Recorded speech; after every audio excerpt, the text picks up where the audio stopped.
This is Ketchin Up, a post-season debrief and behind-the-screen look at the Third Gallon Podcast.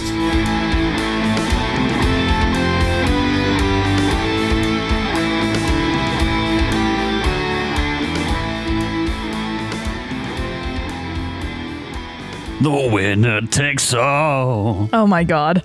It's the thrill of one more kill, the last one to fall. Nug was denied his one We'll more never kill. sacrifice the will. Welcome I sense a disturbance. to Catching Up for season 2. Woo! Can you believe? No. Yes. Yeah, we're doing this a second time. What? We've finished another story. Did this before? It is think- a I little think bit so. crazy. We've done this before. We've finished another season. memory of this place. And it's time to talk about it. It's time to talk about the game. It's time to talk about the campaign we had. So let's get into it. Can you believe? No. Can you believe we're done with Yes. The Witcher already? I'm sad to finish playing The Witcher. I will admit though, I'm not as sad as when we stopped playing Yeah. Forbidden Lands. I Here's the agree. thing. I love Nug just as much as I love Dreamin'. Right. But The Witcher you could end at any time, basically. It helped it was chapters. But I mean, Forbidden the same Lands, thing with Forbidden Lands. Yeah, but Something about the dynamic between our three characters is just so much more different there. it's Yeah. also it's like we had a whole season, but our season was comprised. Compressed. No, comprised Okay. of 3 chapters, basically. We could have Right. ended at any one of those chapters, and it would have been an ending. But like Forbidden Lands is not designed to. Yeah, I get what you mean. It's designed to keep going. So it's Like nice the to have like Energizer Bunny. a bit of a more solid ending. Yeah. This I is feel one like of the. we had a really good ending for Forbidden Lands. We did. Oh yeah, and I mean, I liked our Witcher ending too. Yeah, and this is one of the things I wanted to talk about today on Catching Up is, we've now done this show to where we have other seasons to compare against. And I wanted to get your thoughts. Forbidden Lands is a really, it's a player-driven kind of narrative where I can give you bits and pieces. I can generate content for you. And there's things like Raven's Purge that give you kind of an overall framework for a campaign, but you guys, there's a certain responsibility for you to craft the story for your own characters as you play because of just the way it's structured, right? It's a hex crawl. Yeah.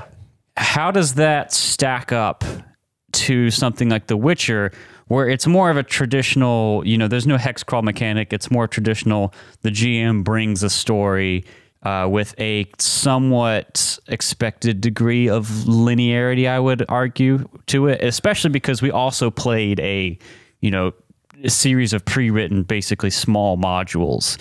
How does the experience compare? And I guess I just want to get your thoughts on it, on the two.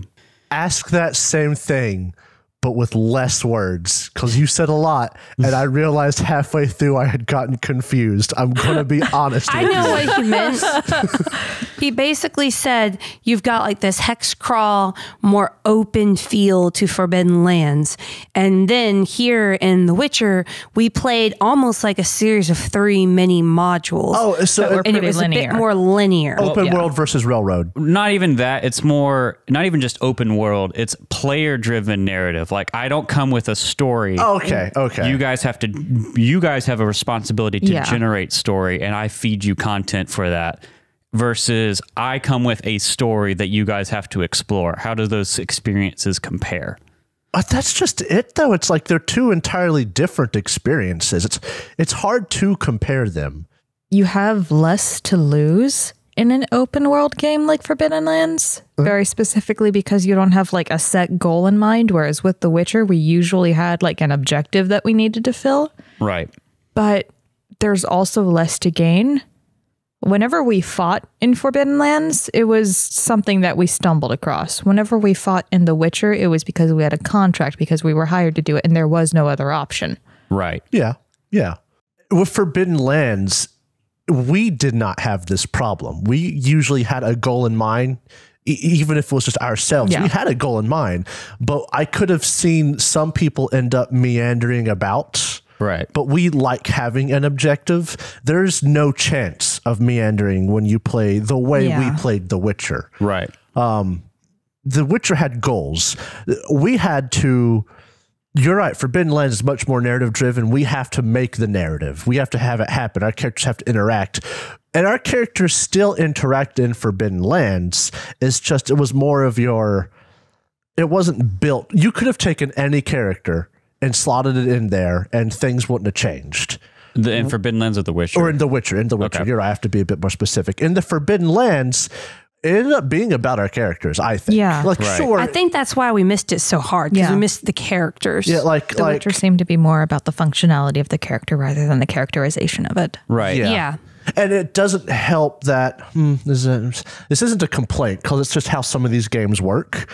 But like if we had Viverwin, if we had Ineth, and we didn't have a melee combatant, let's say I went with like a doctor. Yeah. Right. That game would have been a lot more difficult. It would have been a lot less. Oh, for fun. sure. Whereas I don't get that feeling in Forbidden Lands because the way death works is different in that game. We would have had more options of running away and stuff like that. Yeah. If Cahoon or Dreamin weren't melee combatants, I still think we would have had a chance. Yeah. Oh, yeah, definitely. I mean, you had Kali over there without getting near anybody, raining down damage until they forced her into melee. Yeah. So there was a chance. Well, and on this note, I want to talk about the kind of the way we played The Witcher because, we are comparing it to the open narrative or rather player-driven narrative of Forbidden Lands since that's what we played in Season 1. But in The Witcher, we made a choice, and this isn't so much a question as a discussion point.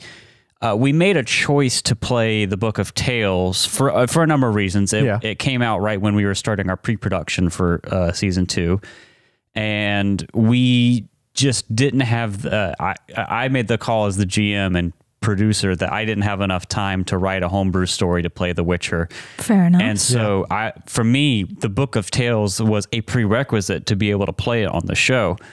But now, having played through it. And more importantly, having heard other people play recently, like we've mentioned, Roll to Cast, I now have the opinion that, at least in its current state, I think this game is much better served by a homebrew story of some kind. Like it provides a skeleton, and then you can build the homebrew around it. Well, not even that. Like it provides a system, and you have homebrew for it. You'd look sad all of a sudden, Jacob. It's the point that Derek is making. It is a good point. I hate to say it because I hate to be critical of something I've enjoyed so much, but there were issues. As far as I can tell, of course, I haven't looked at it. Derek's the only one that has. There were issues with some of the pre-written content. It could have boiled down to us being dumb, and it happens. Like it really does. Yeah. But I also think the way some of it sounds, it wasn't our fault. Yeah. But like, it's a shame because The Witcher seems to be a game more made for homebrew, but it doesn't seem as easy to homebrew as. And I know this is like a bad example because Forbidden Lands is like the best when it comes to homebrew, but it's not as easy as Forbidden Lands. Yeah. The thing is, the way The Witcher is built is you have that whole life path system, which is great. The mechanics of the game are great, but if you play something like Book of Tales, the whole life path thing doesn't really come up. Never really comes up. No. Yeah. And I think that's just kind of wasted. But at the same time, there's no way to write a Book of Tales kind of, pre-written content to incorporate that someone's life path. Everything's back. You would have to build it in yourself. Yeah, and so it just requires homebrewing. Now, that's not to say the Book of Tales is bad. I actually think it's very important for people learning the game like we were. It's not bad, it's sterile. Well, no, it's just more, you're not going to get the full proper experience you could just running all those adventures like that. It is not an adventure path like for Pathfinder, where you basically have everything handed to you on a beautiful organized silver platter. The way I see the Book of Tales working is in two different ways, or working best is if you're just starting out and you want to run like one or two, maybe the first two adventures to kind of get your feet wet in the game, that would work really well. Or if you're running a bigger homebrew campaign and you have this kind of interlude moment where you want to do something, but you don't want it to be connected to your overarching kind of plot, and or you're willing to take content from Book of Tales and modify it, I can see it working really well there. But again, yeah, when I listened to the Roll the Cast guys play, it hit completely different because they crafted a story and their characters were well integrated kind of into it. And the game just really, really worked well. Versus, I think the way that we started playing this game is I tried to do that, or I tried to set that kind of tone in the first adventure and even in the first little bit of interlude. And it just got it was really difficult to integrate and make it feel more witchery. And then we kind of settled into playing it like any other tabletop game, which is still fine. It still felt fairly It was still fun. Witchery in some ways. I think if I can, it's actually one of the points we have a little sheet that we have some ideas written on. And it's one of the ideas that I think I had mentioned is that the reason it didn't feel very witchery is like your typical thing is it had twists to it. Like, right. Oh, the cursed beast is called house man murdered family. Oh, twist is there's no big bad monster. They're doing theater. The twist is it's not the cult. It's a priestess. But you didn't have any of those moral quandaries. I can see where there were attempts at it. Like we could have fed what's his face to the frog, right? And then that would have made it easier. So I suppose Henrik. that's there, but it didn't feel like a big moral thing because that would also be like leaving a child without a. It's. I mean, there was a bit of a debate there. We could have avoided the entire battle, which could have been deadly. I mean, what was it? Some bad rolls that kept it from being really deadly. When I think about it now, it honestly seems like if you were willing to be a bit more of a bad person, the game would have been easier. And that's not quite the moral quandary I'm looking for.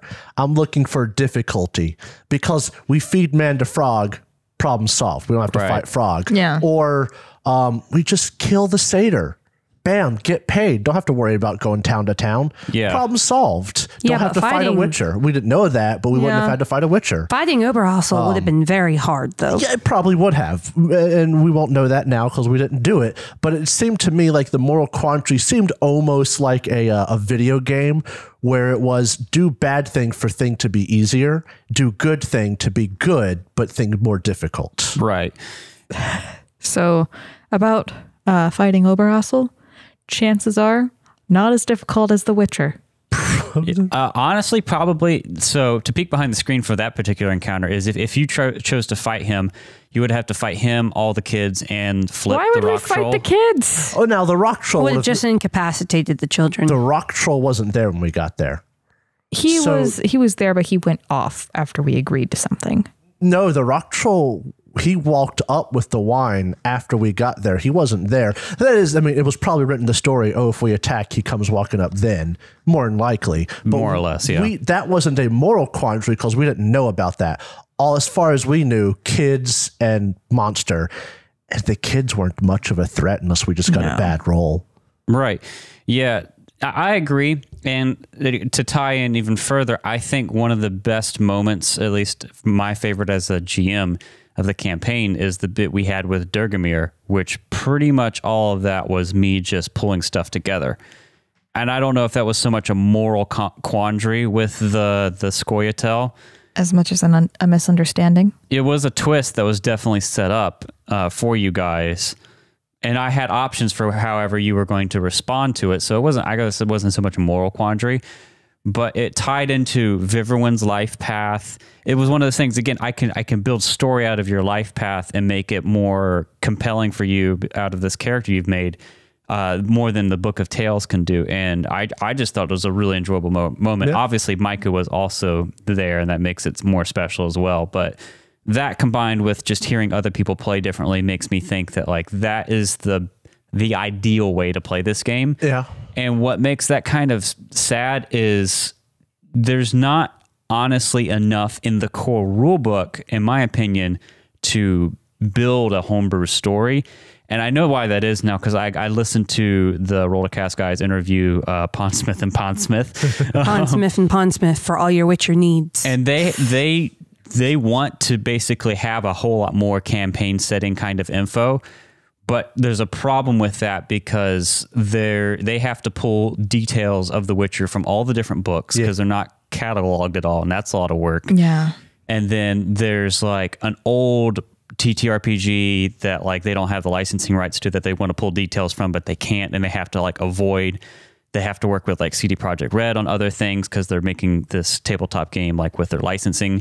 So like there's this whole like math thing that they have to do, legal dance they have to do with content. And they are trying to add a book called, I think, Rodolph's Guide to the North, which is basically a campaign setting from what I can gather. That'd be nice. And that's what you really need as a GM to be able, you need something like a Pathfinder campaign setting book where you can have this rich detail of places, NPCs, plot hooks, stuff that you can use to tie in with your characters and build a story out of. And there's really just not a lot of that in the core rulebook. There's information for sure, but that's more like understanding the world you're going to be playing in. It's not nearly enough to get your teeth sunk into to build a campaign. Yeah. And that's sad because I think the best way this game plays is whenever you craft that kind of story. Yeah. And I know we sound like we're poo-pooing on this, but generally we've had a great time with the game. Yeah, I had a blast. Book of Tales is a fun book. I definitely have some like nitpicks with it after running other things compared to it, but it was still fun to play through. So yeah, I mean, if anyone's still starting out with this game, I recommend picking up something like Book of Tales to kind of get you started. But I think if you want to take this game like to the maximum level, expect to do some like have a homebrew story and idea. It doesn't need to be like your adventure path, really long style story. Really not built for very long games. It seems. No, it doesn't feel like it, but you should have some sort of like shorter to mid-length kind of story you want to tell. If I could recommend something to somebody who's going to run this game, if you do start doing homebrew things, try to make sure that they are well documented, because one thing about the world of The Witcher is that everything is sort of intertwined. So if there is a new thread, you have to make sure that it connects somewhere, and you have to make sure you remember that. Absolutely. It makes me curious if there's pre-written content for their other games and like how it compares. Yeah, because like the world of Cyberpunk isn't really my jive. But I'm curious as to what the pre-written content for that might be like and stuff like that. I kind of want to compare the other games they've made now. Yeah. Yeah. Well, now let's take a minute from talking about that. We haven't done this yet, but I want to get your like more general thoughts about the game now that you've played it, Forbidden Lands, and compare it to something we play on the show. Not just from like the storytelling side, like we talked about, but like what it's like to be a player in this game. What are your thoughts, feelings? Any want to go first?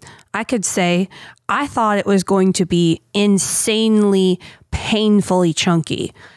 Honestly, though, after our first few combats in, sure, you've got to roll these tables and stuff, but once you've done enough times to know, okay, where do we hit? And does that cause this? And what's that? Like, it felt like it was organized enough that you could keep up with all the chunk that they had. Yeah, right. I kind of want to disagree with that. I feel like the only reason it was easy enough for us to go along with melee and everything was because we had it automated. Well, yeah, all of the different like subtractions, all of the different qualifications and modifiers that could happen, we would have had to have like a cheat sheet for or a rule book for. It is chunky, it is possible, but I do think that it rivals Pathfinder in terms of all of the different statuses that you can have, especially with the different criticals and everything. Jacob and I have talked about this a lot off air.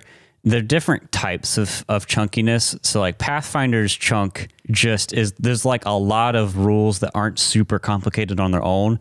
But when they all start interacting, it's complicated. And the bigger problem is the volume of all those little rules is massive and spread across a lot of books. This one, like, it's mostly all in the core rule book, so it's kind of easy to wrap your head around it. The bigger problem is that the main part is combat. Whenever you do combat, there's like a million steps to everything you do. And you're right. You know, we're using Roll20 with these automated character sheets. I would not have wanted to do without the automation. Now, I, as the GM, I was usually running just off paper a lot of times, and I didn't think it was super bad, but none of the things I was playing had to live more than a few rounds. So here's the way I always thought about it. Pathfinder can get chunky, and we're just to clarify, you guys probably know this, but we're talking about Pathfinder First Edition. I think we'd specify Second Edition. It's Pathfinder and then Pathfinder 2e. That's fair. I just want to make sure. Yeah. But Pathfinder gets chunky because it's the problem we run into having new people play it is you can get bonuses from like 4 or 5 different places. So you have a +2 here, +3 there, +1 here, +5 there. Or is that a +3 because it's an armor bonus and my armor is already 2? Yeah. So it makes it... The Pathfinder is complicated because a lot of it comes from a lot of different places. The Witcher is complicated in that it's a bunch of tables. right. Yeah. So if you don't have... I spent almost the entire game with my book opened up to either page 158 or 152, and those are the 2 pages I lived on. And if I lived on those 2 pages, the game went a lot faster because I could list off every critical, and then I could list off where we were hit. I could list off the DCs for thrown items, and they were all on those 2 pages basically. It should totally have those. The way I said it was The Witcher is complicated but not difficult. It's a well-organized amount of chunk. It's just a lot of content. It's not it's a machine confusing the way that Pathfinder could be. Yeah, it's you know what to do. You just have to have. You can't memorize all this. It's literally tables. I mean, you definitely have to live from the book and from the table. But that being said, and most of our combats were against one thing at a time. Yeah, our combats went really quick. Yeah. Now, sure, some of that is because we got criticals or we killed them real fast, but like, and we had automation. And we had the automation, but when we started, because we can automate things in Pathfinder, it still doesn't go as smooth. Sometimes, but that being said, it's also not connected to where we play it. Yeah, it's a different program. But like combats got real fast, and we had a hand on them really quick. Yeah. So it's 2 different kinds of complicated. It's the funny thing. Here's the thing: I like complicated, so that was fine with me. Yeah. On that note, since we're talking about mechanics and combat, does anyone have like a favorite or least favorite mechanic or I guess piece of game design after playing this game? I think that the bleed chance is interesting. Bleed chances? Yeah. Like I think that doing automatic bleed damage the way that it might happen in other games is sensible, but you might not always hit like a critical vein or something. Which is what bleed damage, in my personal opinion, equates to. But having the chance of it, it's sort of like if you strike true. Yeah, because in other games, usually it's like if you hit them, then you have like a die of some sort that you roll every round as long as the bleed effect is going. Yeah. So in this game, you have that chance, like you said, to bleed. And then once you start bleeding, it's a fixed amount off your hit points. Yeah. Now, don't get me wrong. Usually, if you get stabbed, you'll bleed. What? Yeah. But wait. Hold on a second. If we're going to suspend our disbelief, people in this universe can be hit by swords multiple times before they pass out. Right. There's a chance that you might not hit something that bleeds that much. Yeah. Right. Yeah. A mechanic that I just didn't like. Honestly, just the way the game meshed together, I can't think of one I hated. Healing could be complicated when it came to healing your criticals, but that's kind of just seems like a Witcher World type of thing. I'll give you one. You were going over the whole bomb thing. Oh, man. Those bombs should have been awesome. You know that, and they ended up being useless. Yeah, that might have been us, though. Was that us? My complaint is not necessarily mechanical. I wish the book was a bit better organized. Yeah. Where I could, and once again, there's always human error, and that's what it could be. I'll admit it. But you also are using an older version of the book, aren't you? Mine's up to date. No? Okay. Yeah. It's you had to put 2 and 2 together in a lot of places. I really wish, like, when I flipped to the bombs and weapons section, like, I can't remember what it's called. I'm flipping through right now. Is it The one with Ornament? relics at the end. Not bombs and traps. When I flip to the bombs and traps section, I would like them to tell me the distance on things there, because I think there may have been an exception for Witcher stuff, but then again, Witchers have their own section. Well, it's because the Yeah. distance is like there's a number that you multiply against with your body. But it doesn't say that under bombs and traps. Right. That's what threw us off with the Witcher fight. It's under the item where you find that, not under bombs and traps or throwables in general. And then it didn't tell you, I'm looking at right here to make sure I'm accurate. It didn't tell you to reference the ranges and target DC, because that table makes it sound like it's a bow and crossbow thing, which it is, but I didn't even think about that applying to bombs, because I thought bombs were a different thing. Bombs aren't against somebody else's defense. It's against a flat DC based on how far away you're throwing it. And we figured that all out eventually, but it took us 10 or 15 minutes to do that.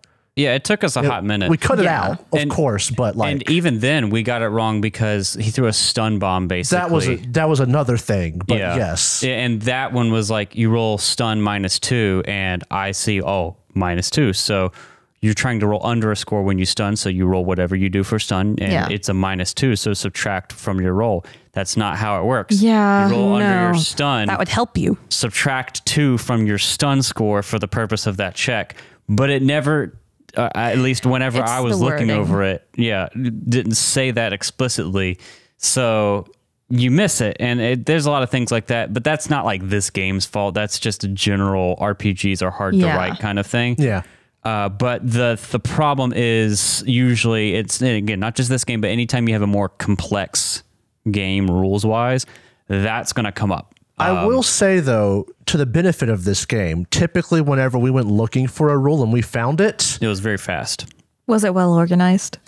I think it could be better organized. I'm just saying, once we knew a rule, we knew it. Yeah. Like, once we did the bomb thing, we didn't have much trouble with that afterwards. Yeah. We knew what we were doing. It's like what Kat said. I agree. You know, I thought this was going to be a lot more complicated than it was. It ended up being. It was still complicated, but it wasn't quite as bad. I mean, I remember toward the beginning when you were doing your math in your head. For a few things, I actually did try to do the math in my head, and the only reason I stopped was because it sped up combat. Like, it wasn't impossible to keep up with the additions and subtractions. It really wasn't, especially if you memorized your scores for some of your more popular roles. It just would have slowed down things for the sake of listening. Yeah. I will say one thing I like. I love the criticals. Oh, they're great. It's different than how other games do it, where it's like a natural 20. It's just based off of your attack versus their defense. I think it's great. It made combat far more frightening. Oh, yeah, absolutely. Like, Yeah. if you sit through a Pathfinder combat, you really can expect a certain number of rounds to go by. And in this, one bad roll lined up to one really good roll was just, it could end it in one huge fleeting moment. And that is dark and realistic. Yeah. Another Yeah. thing is, even if you do critical in Pathfinder, there's like a hard limit as to how much you can do. Yeah. Oh, yeah. In this game, in theory, you could just keep going. Yeah. Yeah.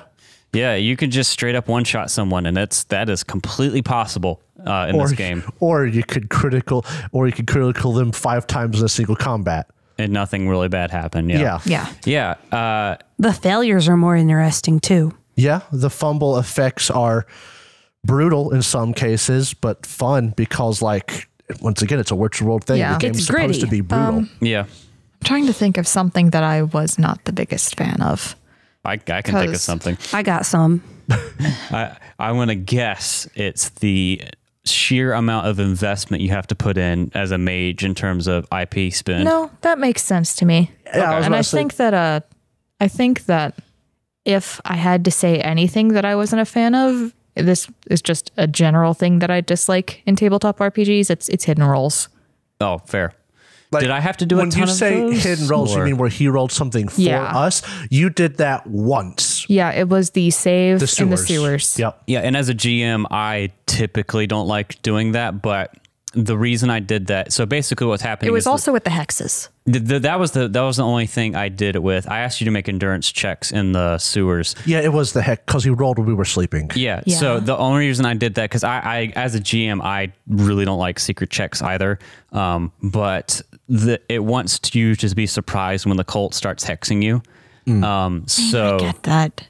that's why I did it. But It's the same because I had to do secret rolls for Doom Comes to Dust Pond. It was basically the exact same thing. You guys with the I'm not going to spoil that one, but hidden rolls can be annoying because you want to roll for your character. Yeah. But I also look at them as a necessary evil. Not even evil. It's just if you want to keep the surprise, they are necessary. I like my failures being my own. yeah, but like a lot of times games have you do secret rolls to keep the whole like immersion thing going. Yeah. And I get that, but like I just don't care about metagaming at this point as a player and a GM. It's fine. I trust you guys as players to not be dumb about it. Yeah. And typically you aren't. I'm a dumb person. But yeah, every now and then I have to break the rule because I don't really see a good way around it. And then I'm not sure if I did this or not, but I think after the first night, I let you guys roll your resists. What it was is you rolled for who was going to be cursed, and then you told the ones who were being cursed to roll hexed. Yeah. Sorry, it's no. Aren't there curses in this game, and they're awful? You're right. But like once they were targeted or whatever, you then had them roll their own magical resistance. Yeah, that sounds right. But yeah. Because Nug didn't have to roll that night, but those two did. Yeah. And you did have them roll resistances. So speaking on this, why did the cult hex us? Ah, yes. Let's get into this. So moving away from... Hold on. Can we answer mine first? Because in mine, we never even meet the cult. And that was... could we have found out about this assassin without even fighting the cult? Okay. Yeah, so let's get into this. So let's move away from the feedback and mechanics. Let's talk about the... I'm sure they'll be brought up throughout. Yeah. Let's talk about some unresolved story bits, because I feel like that's what we have a lot to talk about this time around. And it's juicy. And it's very juicy. So what was yours, Jacob? Could we have not even met the cult? Oh, in the last one? Could we have found out what the Peppermint was the assassin and got her before meeting the cult? Yeah, and this ties into some of the other things I had about some flaws in the Book of Tales. The whole thing was she was murdering Nilfgaardian officers because she was worried about them ousting the Temple of Melita, and she was framing this well-known cult in the sewer. The Nilfgaardians contacted you guys to come in and just figure it out and clear it out. But my problem with it is the adventure tells you that, like, well, she's actually the one killing it. But the flavor text, I think, explicitly like calls out that they're basically hiring you to go flush out this cult. Like they mention the cultists in the flavor text that I read, like the dialogue I have written. So I know as a GM, when I tell you this to my players, you're going to latch on to cult in the sewers. Yeah. And Because go wipe it's them what out. we're given. Yeah, like every group of players is going to be like, well, that seems simple. Yeah. There's no hint given that there is an open question of who done it. Yeah. I feel like this might also be a flaw of ours because we did investigate in the home, but we didn't find out Yeah, about the I kind of secret failed room. the role. That is true. Might have been like our lead up point that we missed. Maybe that might answer your question. The only thing you could have found out connecting her to the sewers is if you had found the secret entrance to the lab in the home, which you Yeah, didn't. You it's all rolled not like great. multiple times and could not find it. See, that's Yeah. one of my complaints against roles is that sometimes you genuinely cannot push the story forward because you fail a roll. Yeah. And I don't know how to reconcile And that. if we're talking about complaints with that specific chapter, that part of the adventure, my big complaint is that was not a good enough hint. The one you did get? Finding the letters on the table. To me, everybody has two wolves inside them. Oh my God. One wolf says Chekhov's gun. If it's there for a reason. The other wolf says there's no reason to suspect either of those two because their letters are in a room. And that's my complaint, because that's the other part of the problem. Like, the first part is there's no setup that leaves who is responsible a question in your mind. I get setting up a red herring, but if you want to really do a proper red herring at a tabletop thing, there first has to be the question open to who done it. Exactly. And then you have to be led to the wrong conclusion. And you were never led there. You were basically told straight from the beginning, cult bag, go kill them, you know? One thing that I could see them doing is we witness multiple officers being killed. Every time we show up, our contact is there. We get led to believe, oh, it's him. We confront him. We see him get stabbed by a person that's in the cult. We go into the sewers or something. It's a red herring that needs to have more meat to it. It felt kind of lackluster. And the other part of that, again, is like what Jacob said, the evidence that is supposed to get you on the right track is very weak. Very. Or the intent wasn't to make it a mystery until we wiped out the cults. That's the only thing I can think of. If it was designed to be combat first, then what? He's still dead?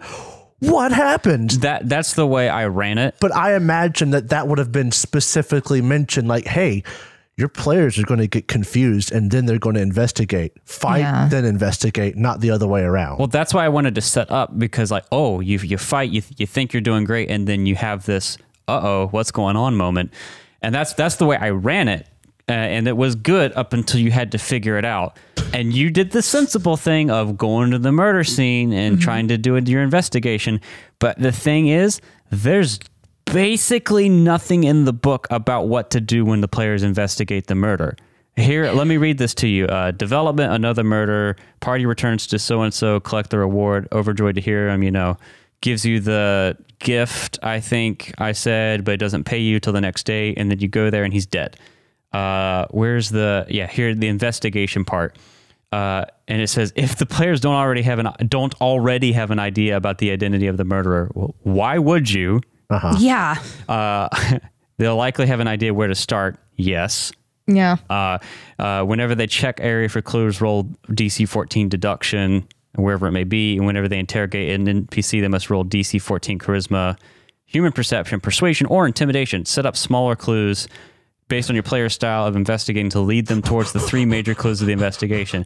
And that's bad. It just make up clues. And that's what I did with the knife. Like, that was all me. Oh, okay. Like, her knife did have 100% chance to bleed, and it was a jambia, not a dagger. So I just made up stuff like, it's kind of a weird shaped thing, and that was a clue for you. But then we'd have to find the knife on her? Yeah, well, I mean, that's the only reason I did that, is to have this kind of positive identifying proof whenever you confronted her, right? Yeah. And this is the clues it suggests. The murderer escaped from the scene of the first two murders into the sewers. But that would lean toward the cultists. But that doesn't help you with the priestess. Yeah. Yeah. And also, I could see her being like, oh yeah, I know they're down there already. It's one as of those, being one very minor hint, but are we just dumb? No, I don't think. I don't think so. Derek. Yeah. She had a stat block, right? Yes. Was she built like a thief? Could she, within reason, actually pick locks? Was she a doctor, sneaky and stealthy enough to murder multiple officials and not get caught? She had 11 stealth, so it's like decent, but not great. Because from what I could tell, she's a doctor. Yeah. And it's weird that a doctor would be able to pull off such a very good assassination plot by sneaking into people's houses and the only thing she would have had going for her is that nobody would expect a priestess of Melitele. Yeah, and basically in other RPG pre-written adventures that I've run, when there's a mystery of some kind, there are multiple paths to finding the answer, or finding an answer of whatever set of answers, right? With this one, basically it says the three major clues it says I should lead you towards are the murderer escaped from the scene of the first two murders into the sewers. That's not helpful. I mean, it's a stretch to be, it's for one, the first one where it's like the sewer is connected to the lab under the guy's house. Yeah, That's okay, but like it doesn't say that they were all murdered in that house. The last one definitely isn't. Yeah. So that doesn't really help. It doesn't help you understand how she got to the other houses, just that one. And it also like, just because she escaped through the sewers, like how that house is connected like this one, because this one's directly connected. That's why it's important. So that first one's useless, in my opinion. The second one is, other than the cult, the three Melita priestesses, Siska, Ava, and Anigia, are the only people who freely entered or exited the sewers.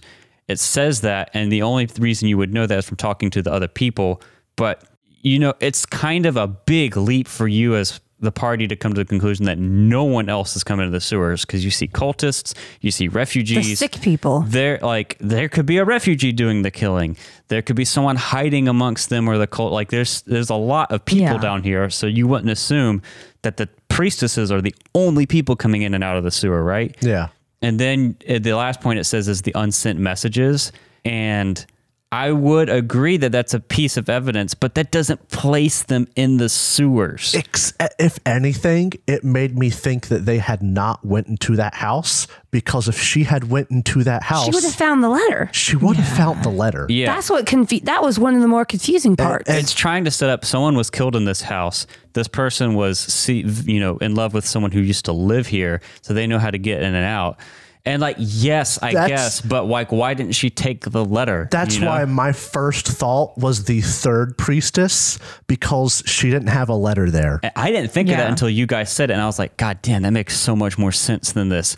To be the scorned lover. Yeah. So that's like, we're just beating up on this game, I feel like, but... Well, no, a mystery is very hard to write a good mystery. Let's be real. Yeah, for sure. And that it's just, in a pre-written thing, you need to give your person running it a lot of tools. That's why they're using this, so that they don't have to do all this creative work. And if I'm having to fill in the gaps, then I feel like I'm not getting what I should out of the pre-written thing. Now, to be fair, I enjoyed this adventure because I thought the dungeon crawl was legitimately good. Yeah. The whole thing with the levers and using it as a puzzle to beat that tough monster. Oh yeah, that's just great dungeon design. Where it falls apart is the mystery, and I didn't really pick up on that until we were already playing it. And before we forget, the hexes. Yes. Why did they hex us? Basically, the cult, whenever you first came into the sewer, it just says that they know you've come down there, and they start hexing you.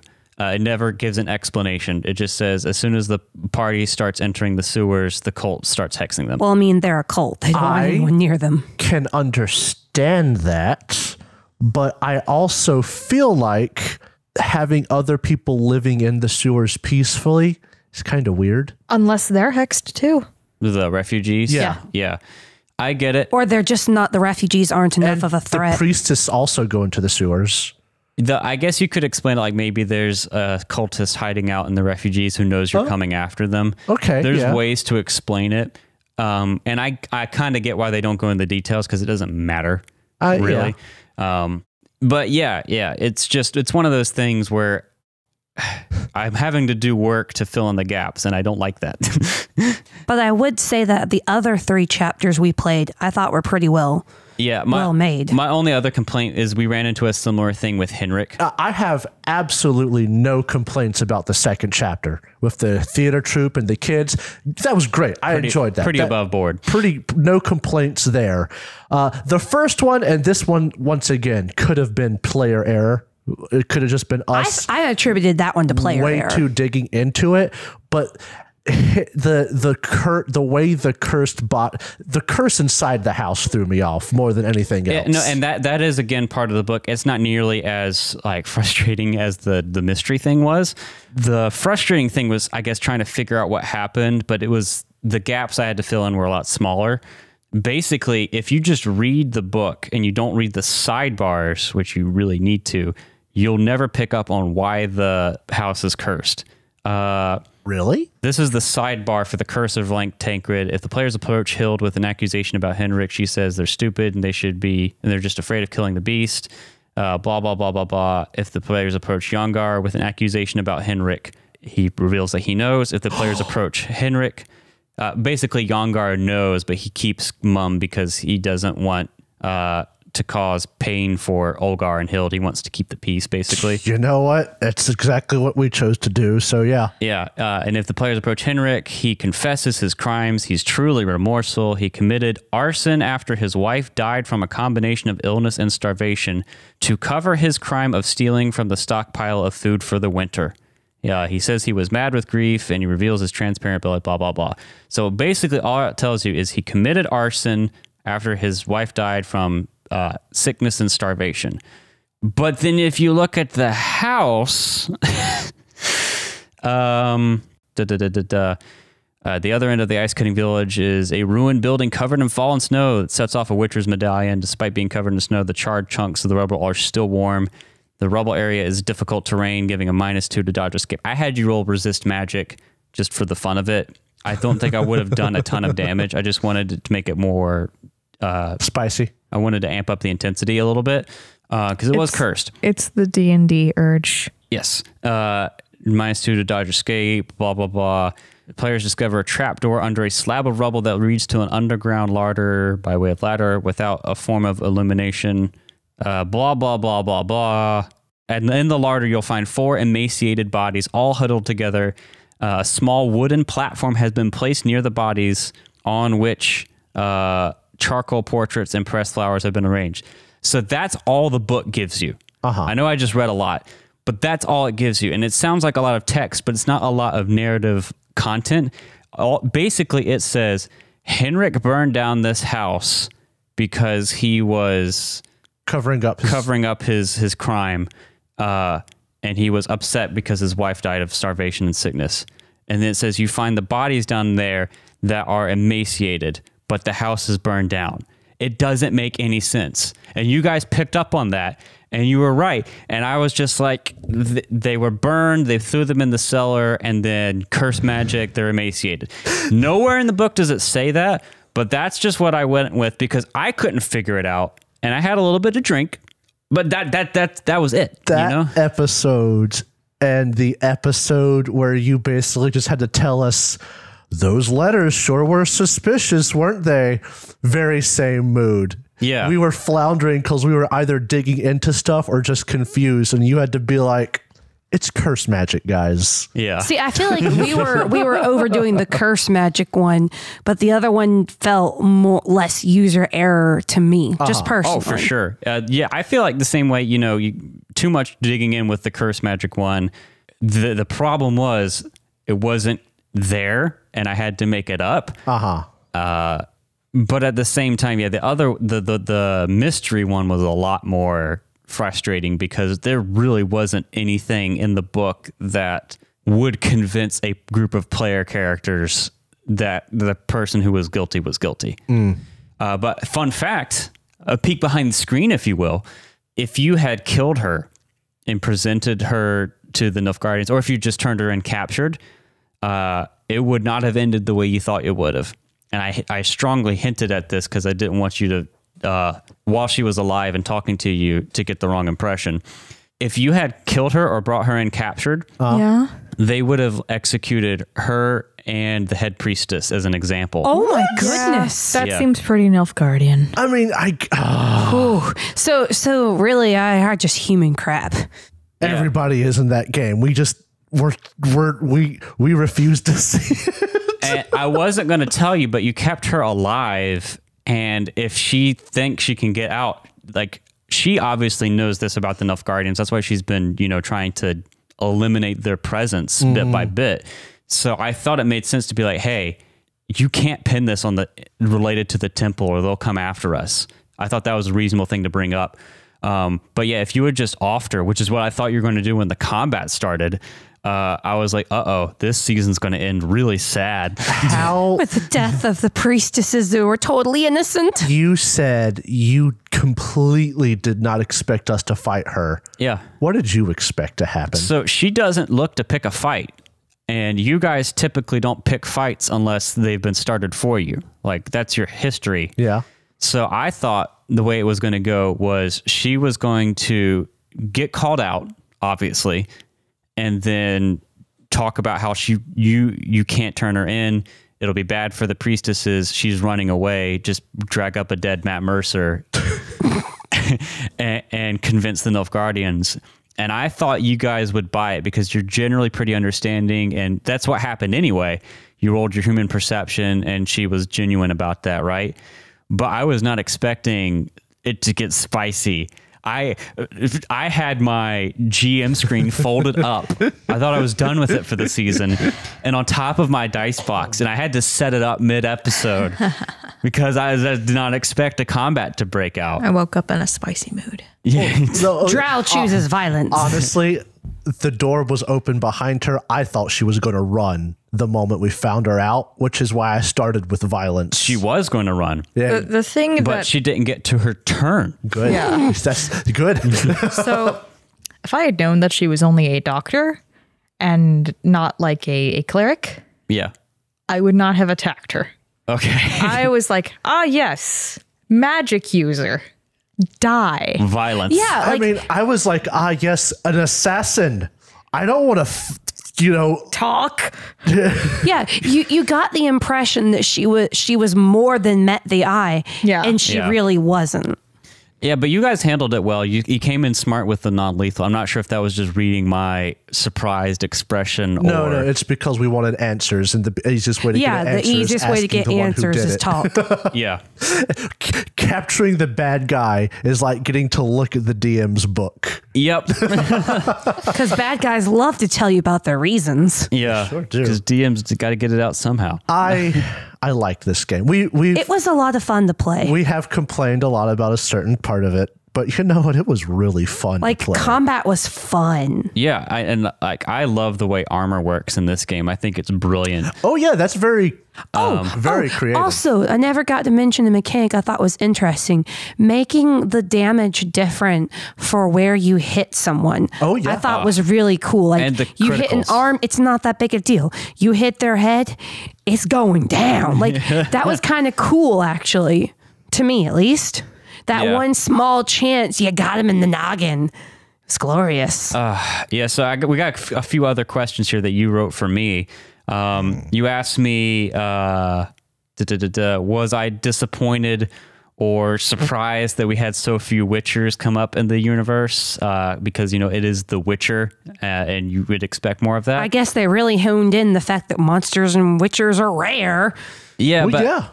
I will say I expected there to be one Witcher because all the other times I've seen people play this, there's usually a Witcher, and it makes sense, it's in the title. But honestly, I think I didn't know how to feel about it in the beginning, but now that we've played through this season, I'm excited about it. I'm glad we didn't have a Witcher permanent player member because it really let us test this not as a vessel for role-playing a Witcher, which I know is what it's kind of primarily intended to be, but just as a general fantasy role-playing game set in this setting. And I like that perspective. And it made, when we brought Witchers into it, like Durgamir or like Pardus, it made those moments really big. Yeah. And so I loved it. Yes, it surprised me, but I thought it was great. Was there any way that we could have not fought that Witcher? Or was that going to be a fight? No Yeah. matter what. That's another thing I wasn't stoked about, but I didn't really mind. Like, there was basically no way out of that without a lot of money to spend. That is a very like Cat Witcher kind of thing. They Yes. don't care about the morality. They're not Geralt. Yeah. One thing I've talked about off air to the crew is that fight was, it could have been a lot more dangerous than it ended up being. Like, you handled him very well, but if he had stunned Viverwin and Ineth, it would have been bad. And then he went down really fast. The way he's written in the game is if he gets taken down to half hit points, he goes away, heals up with Swallow and some other things, and then comes back, beelining it for Oberhassel. And that could have been a challenge. Like, he could have beelined it for him with like an oil and everything. Yeah. And wiped him out and caused some narrative problems for you guys. Even if like he got away or you ended up killing him, he could have been very, very deadly. But I mean, you guys just handled him. Well, I mean, Nug went full on Nug beast mode. Yeah. Bottle caps, That was baby. all about the stun. Yeah. You guys really did throw the kitchen sink at him once he got stunned. Wasn't that like we were so strategic though with that stun? Yeah, Yeah. you decided to skip your turn so Yeah. that Nug, who does the And most I will damage, tell hit you, him. as Cat, it hurt. I did not want to skip my turn. It wasn't even just that. You had to do a fast draw initiative to That's right. boost Yeah. yourself And up. I had to hope that I would go before him, even if I did that, because I didn't know when he went. Yeah, so think. it was a big gamble, but you threw everything at him and you handled him. So yeah, unfortunately, there's no way to. I think you could have negotiated the price down, but the only way you could have gotten him to waive off is just by paying a lot of money. Was it even possible for us to have had enough money I mean, when he mentioned that amount? Maybe not us, but like yeah. there's a lot of adventures in that book that we didn't play. So depending. Well, yeah, I mean, if you're just playing through the Book of Tales in order, I don't think so. But if you're integrating this into a bigger campaign, then maybe. I do want to say something right now. I'm glad we killed him. I was looking forward to that fight from the moment Jacob introduced me to Nug, because he was talking about how he's just a big Witcher fanboy, basically. When and I already knew you were going to fight this Witcher, so I was just so excited. I don't even remember if I told you Nug's gimmick before we played our test session. I can't remember if I did. I think all I boiled it down to was thick and dumb. Yeah, but no, yeah. As soon as I figured out he was a Witcher fanboy and he wanted to like kind of be like one, I was like, this is going to be his first interaction, because we didn't have plans to bring Micah on back then. This is going to be his first interaction with the Witcher. And he's going to fight one to the death. To the death! It was still great. It was wonderful. Yeah, and it was a great story moment. Love it.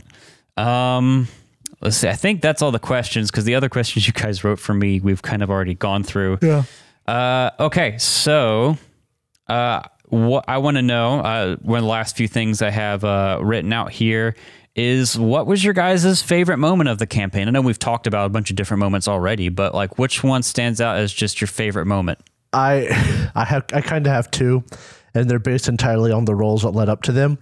The fact that Nug either succeeded or criticaled every time he bartered for money is hilarious. That's very funny. It's so funny.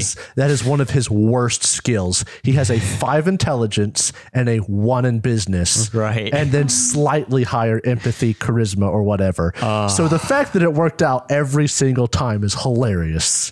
And then it felt good to almost one-shot a Witcher. I bet, yeah. That made me feel like Nug is powerful. I think my favorite moments were whenever I threw you for a loop in roleplay, Oh boy. which was, oh, you're fucking Durgamir, and oh, he is dead. That, yeah. Oh my goodness. The confusion on my face with, oh, he's dead. Like, how do I respond to this in a way that makes sense for this character? Such whiplash. Oh man. I was sort of hoping that I could just tear this woman down mentally first. Mission accomplished. I really wanted to just have her start crying and confessing to some shit. It didn't work the way that I wanted, but it was close enough. I still got to just shit all over everything that she did. I got to call her a stupid bitch to her face while she was all tied up. And you love torturing NPCs and doing that. Only the evil ones. What good NPC have I tortured? Goblins. Oh, Okay, there was the one time that I killed a child. Well, we don't. Okay. We don't need to talk about that. We don't talk about that. We need to talk about your indie games on air. Oh my God. Oh, indie games. So, Kat, what was your favorite moment from the campaign?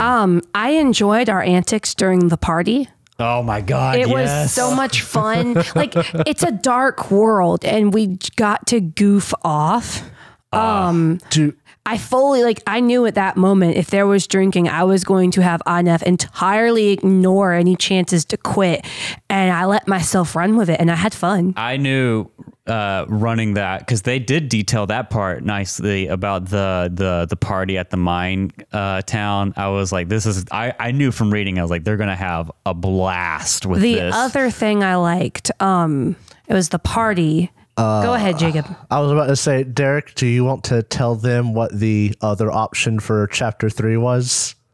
Oh yeah, I talked about with you, Jacob. So we actually didn't play through the whole book in order. The order is the first one is the COVID beast fight, or rather that whole adventure on Lake Tancred, and then the second one is going into the Alderwood. The third one we didn't do; we skipped over it. It's about going to the Mahaka Mountains for a dwarven ale festival. Oh my God.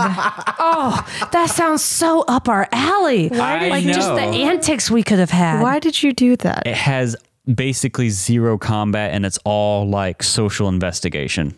So here's the thing. That actually did spawn another question. Why are you a coward? I'm not a coward. It's just when I was making the call as like the GM/producer, I was like, well, I don't want to do two more. I feel like especially the second adventure, we had really kind of explored a lot of what the game had to offer. And I didn't want to, I think I even talked about this with you, Drew. I was like, well, I only want to do one more. I don't want to overstay my welcome. And you guys really built a party around combat. There was a lot of stuff that we got to use in the sewers that we would not have gotten to use if we hadn't had a combat. And even the silver we got before, like even Nug having a silver weapon would have meant nothing if we had went to chapter 3, because he never would have used it when it had silver on it. Yeah, and stuff like that. Because Cat pumped swordsmanship, I pumped swordsmanship and a lot of dodge, and it's just. Yeah, I knew you would have had fun with it, but I thought it would have not have been as interesting mechanically to end on that note, because you guys have spent so much time investing in your combat skills, and you would spend a lot of money on armor and weapons, and you really didn't get a lot of chances to flex that.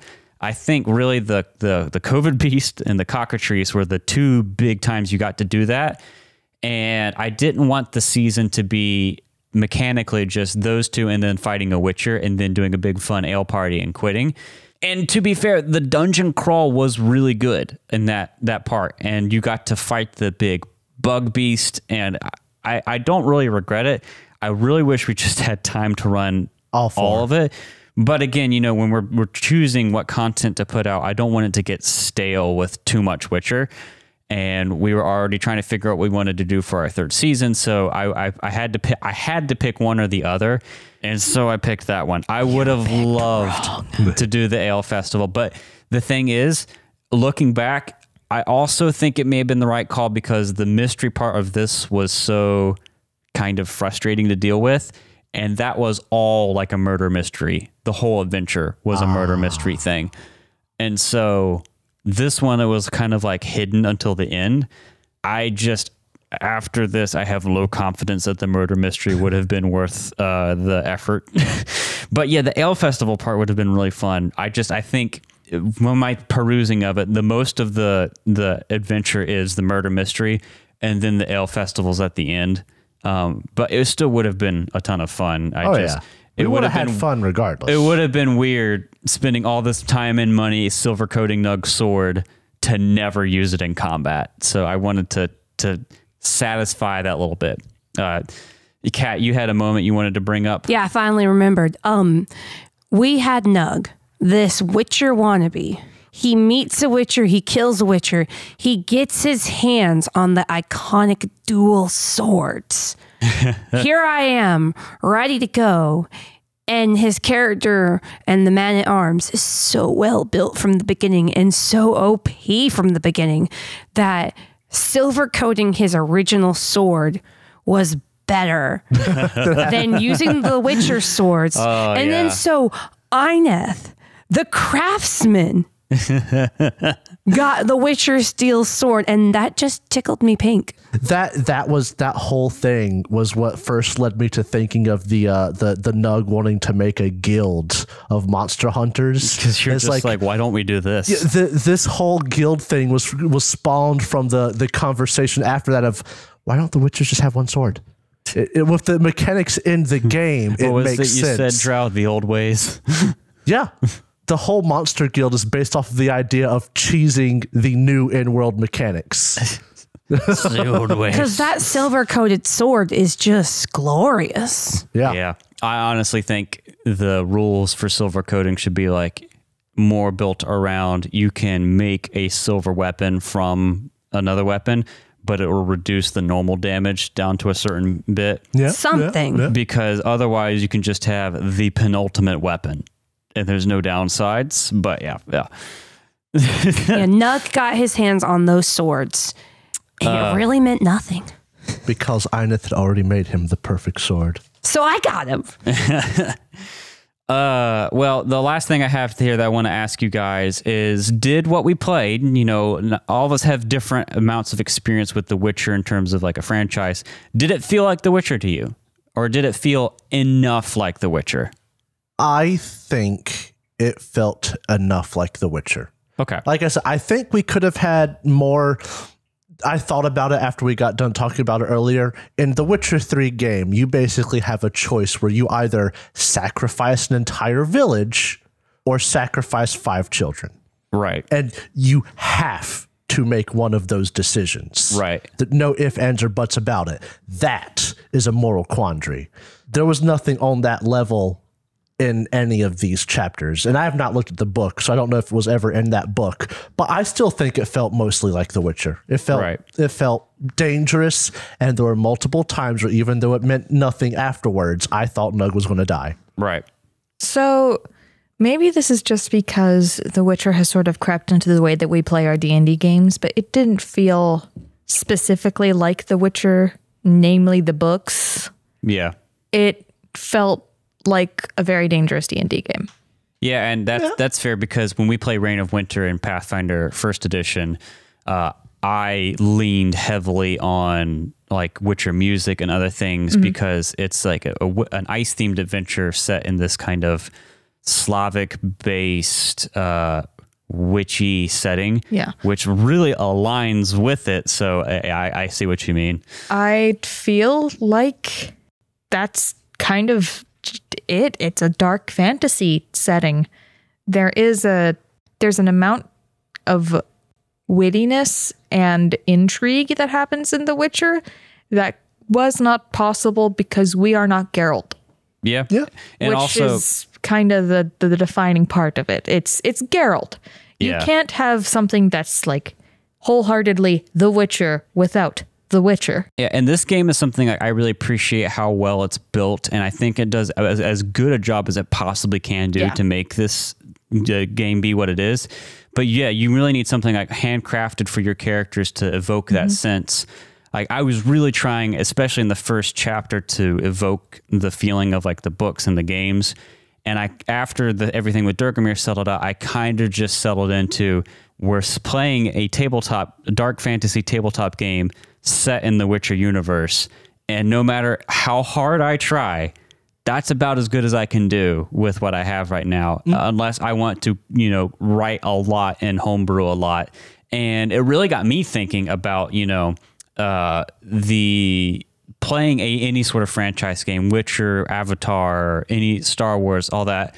Playing this I think it's really good. It's not like just a cheap ripoff. It's a really well-built system and tailor-made for the setting. But I think playing franchise games like this is going to be really, really hard to GM. And the more you care about the source material, the harder it is because it's paralyzing.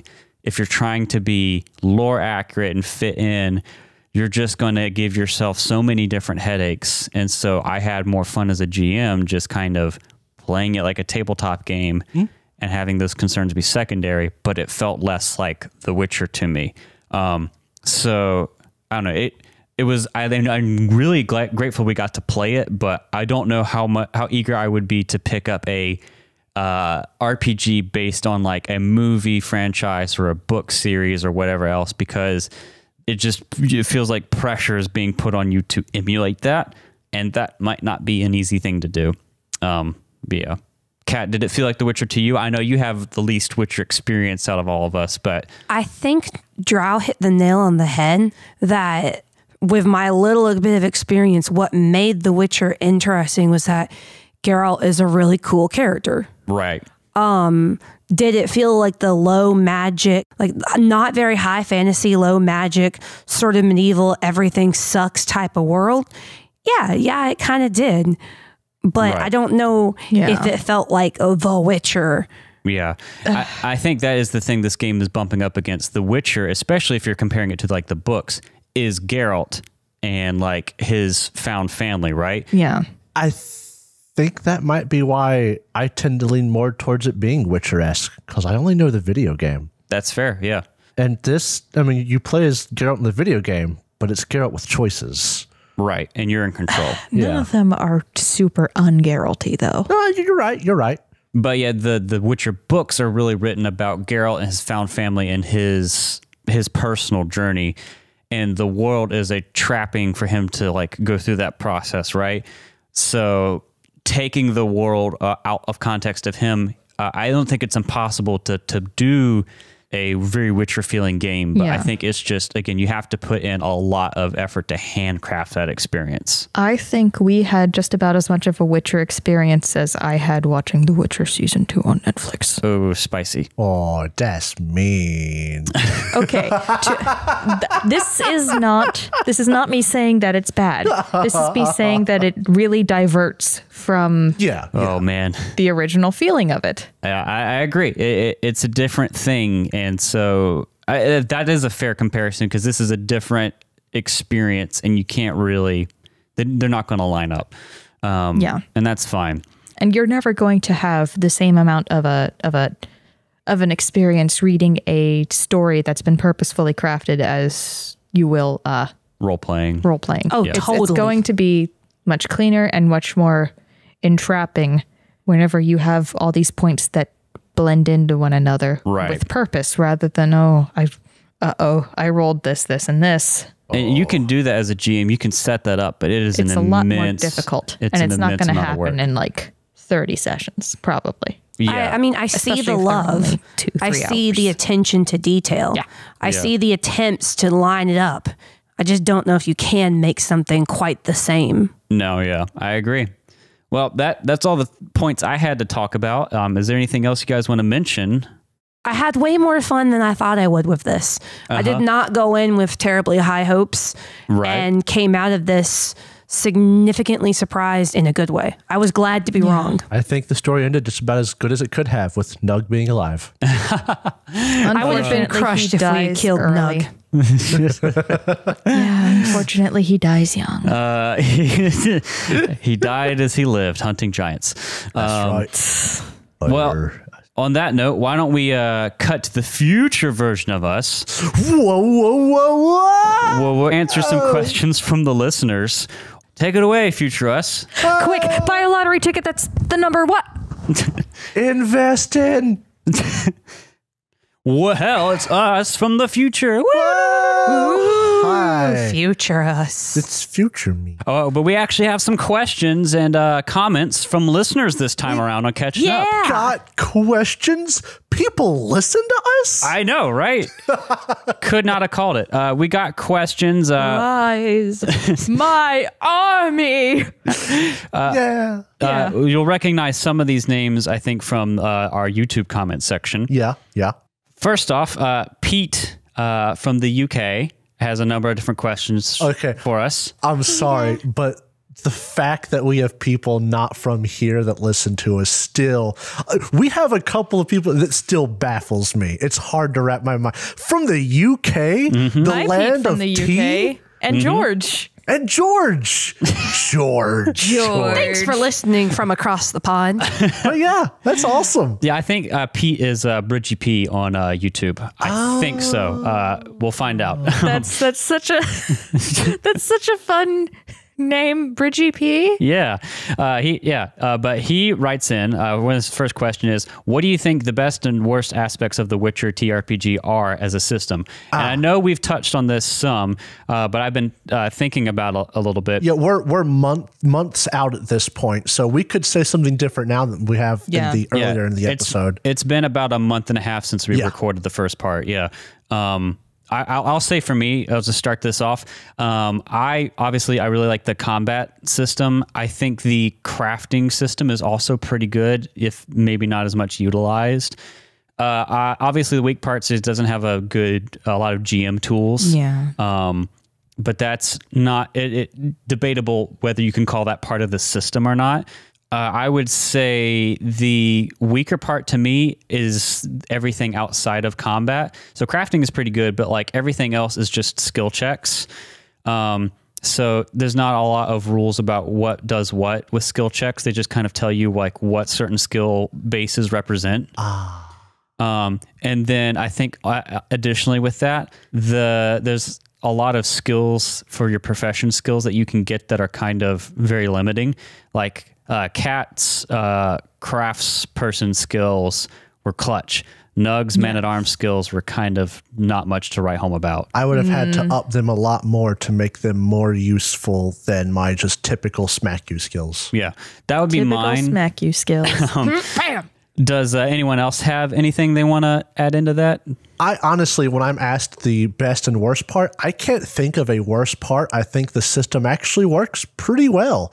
Right. If anything, I'd have to stick to my guns. I just re-listened to our first bit, and what I dislike isn't necessarily the system itself, but I think the book could have been a bit more better written, better planned, a bit more intuitive with finding where certain information was. Right. Because we had to flounder to find things for a bit. When we found them, we knew them, but we had to find them in the first place.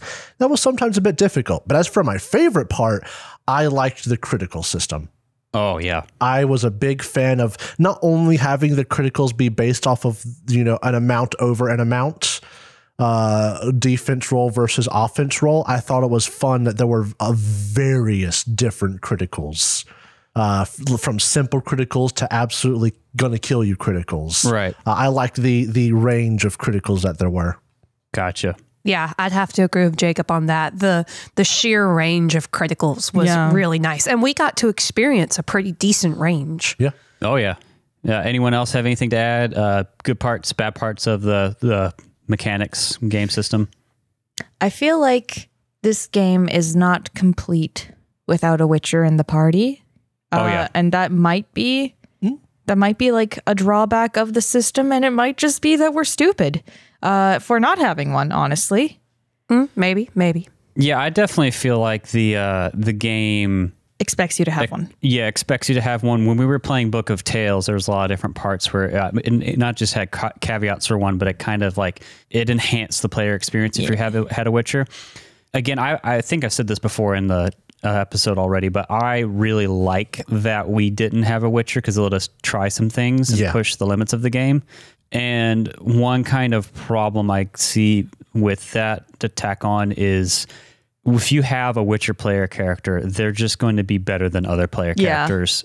At least as far as combat is concerned. It is called The Witcher TRPG. You're not the Witcher. You're a Witcher. Yeah. I love a Witcher TTRPG. But we had Witcher Great Value. Witchy Man. That's right. We had a Hexer. I think that's something that we really got to explore that is a lot different from other people's experience with this game.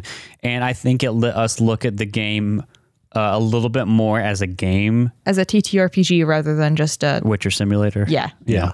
And I think being a Witcher simulator is not a bad thing. It's just you got to kind of, if one person's going to play a Witcher, they're kind of going to dominate screen time. You got to be just a bunch of witchy men. Main character I was about syndrome. to say, having a party of nothing but Witchers would be interesting. But that would be a very difficult game because you really need magic and healing stuff. I mean, yes, and having a craftsman came in clutch. But it would be interesting.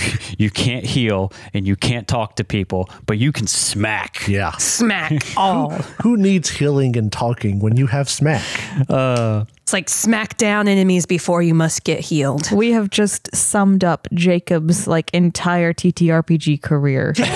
You don't need to be able to talk when you can smack. The funny thing is, though, have you ever noticed that Jacob tends to be one of our face characters, even though his characters aren't? Like, and Jacob himself isn't, but you put him in TTRPG mode, and he goes to straight on face person. I do the talking. Being the face when I have no skills to do face That is one of stuff. his favorite That is, bits. it makes it, it's not optimal, but it's fun. Well, because like you do that, you've done that every time. Although you didn't like doing it with Drinder, your Reign of Winter character, but you loved it in Rise of the Rune Lords because you had Konar, who had Konar's dumb. Konar 8 intelligence, 8 charisma. everything. Yeah. All of his mental stats 7, were actually. Oh, Christ on a cracker. And you loved being the talky person in that one. I did the same thing with Konar that I did with Nug. I let the party know, guys, if there's someone who's not talking, Konar, Nug will talk. Right. And he's not good at it. Viverwin was willing to let Nug talk. The character that I played in the game that Jacob played, Konar, Noom, did not often let Konar talk. Nope. And that's a good call. It was a good call. I very distinctly remember Konar trying to pull a decapitated head out of a bag. And Noom mentioned that we had proof of somebody dying. Don't pull out the head. I think he did anyway. He was starting to. Oh we were God. both so in sync with that one. Oh, that was great. That one with you, me, Kat, and Micah, the amount of synergy that we all had just I miss that game mentally so much. as characters Yeah. was hilarious, especially because a good portion of them could not stand each other. Yeah. Yep. All right. Konar loved every single I one. gotta move us on because we'll just talk about our old Rise of the Rune Lords game yeah. way too long. All right, so another one from Pete in the UK. Derek, looking back on the mini campaign, are there any things? you. Yeah, this one's for me. Are there any things you wish you did differently, or is there anything you did as a GM that significantly impacted the game? I would say, I'm the producer on this show. I'm also the GM. I wear a lot of hats making this show. And they're all very tall. I'll be completely transparent with you listeners. Sometimes I don't have the time to do as much prep as my, compulsive brain would love to do. And sometimes that's a good thing. Sometimes that's a bad thing. I wish I had caught the issues, let's just say, with certain parts of Book of Tales earlier. As funny as the whole curse magic confused thing was to kind of unravel on air, and as funny as you guys being completely stumped with the mystery in the last one was on air, I think we could have had maybe a little bit of better content pacing if I had intercepted those things and made up stuff ahead of time. But, things get stressful and I don't have time to kind of go and patch the things I don't like about a book all the time. I will say, I am glad that when things went, going on too far, you were just willing to be like, hey, just this is the clue, or it's just curse magic. We also don't worry about it too much. It was sometimes you just got to do that. Yeah. Every party has their weak point, and for us, we are not terribly good at riddles and mysteries. Nope. Excuse. Nope. I will just openly say it. That's not our strength. We can do a lot of other things, but you give us a mystery or a riddle, and all of us just kind of collective. We've been great at them in the past. It was just not a great mystery. And the second part of this question is, did I do anything that significantly impacted the game? My kind of GMing style when doing pre-published content is I kind of like to run it straight. Ever since we've done adventure paths being my word for anything pre-written in all the games we do, there's this unspoken rule we have of I'm running this thing and you guys are, committing to partake in it. And I'm going to stick to the thing and the rule system. And if death happens, it is not me. It is the system and the situation. When you do homebrew stuff and you make a lot of changes, there can be some kind of responsibility you take on. You shake your head no, Jacob, but you feel that immensely. I'm sorry. My biggest mistake is I haven't, when I did homebrew, I would do, this is my world, this is the adventure, you're the one bringing characters into it. I'd never really custom made maps for people, and sometimes people would suffer for that. Yeah. So, I mean, I didn't really change much.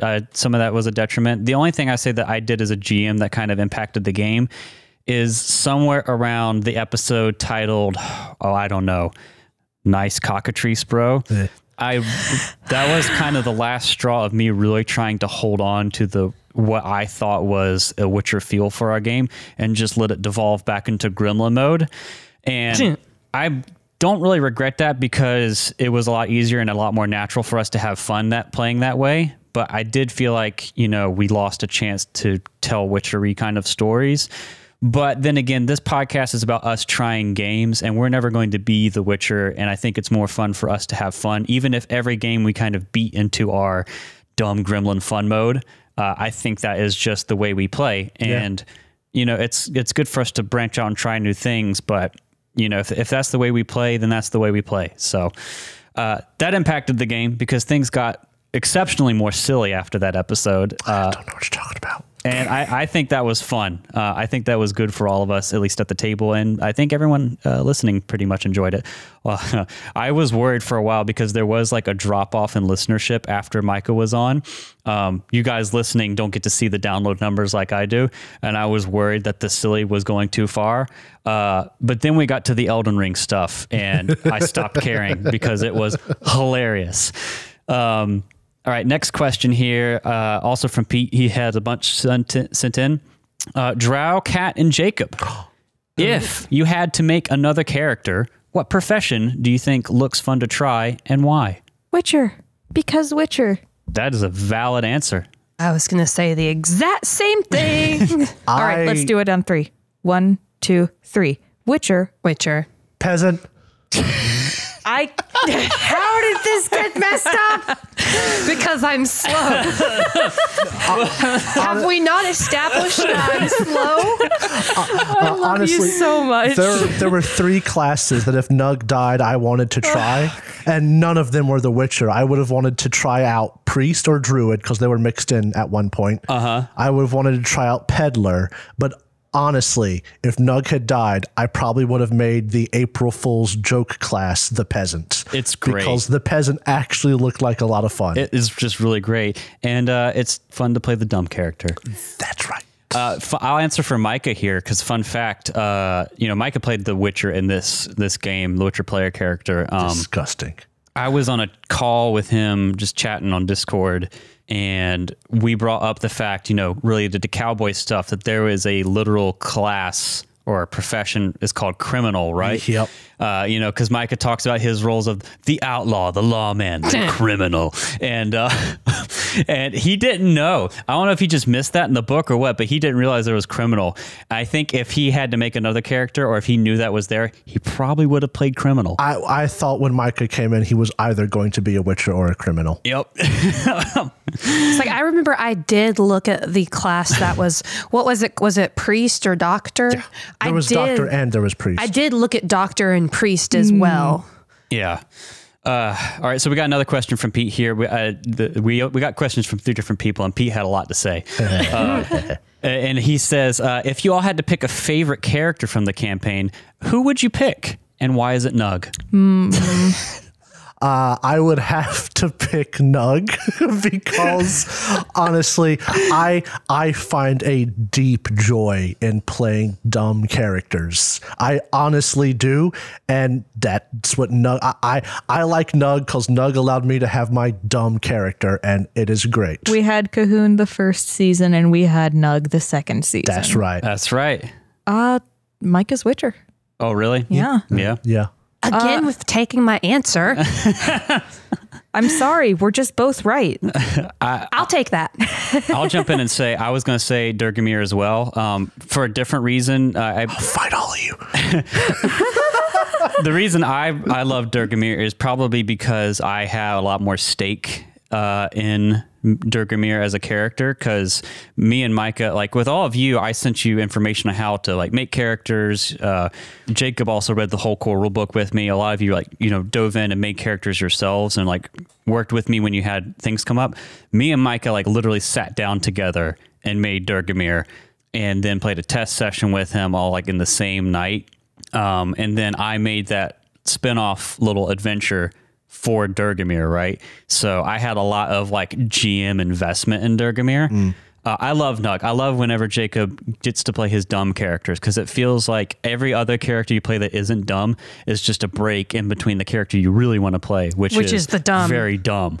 Dumb smack. If I can say, because I feel like Nug is a cop-out because he was my character, I don't know if I'd call it my favorite NPC, but I liked the Nilfgaardian quartermaster that hired us, the one that died. Yeah. Because in a world full of garbage people, the Nilfgaardians are kind of considered more of as bad guys. Right. And you kind of humanized him a bit. And it actually made me a little bit sad when he died because he treated our characters nice. Well, that's the thing. That was all from the book. I didn't really add anything, like the whole doodling the aardvark. That is all him in the book. So they did that.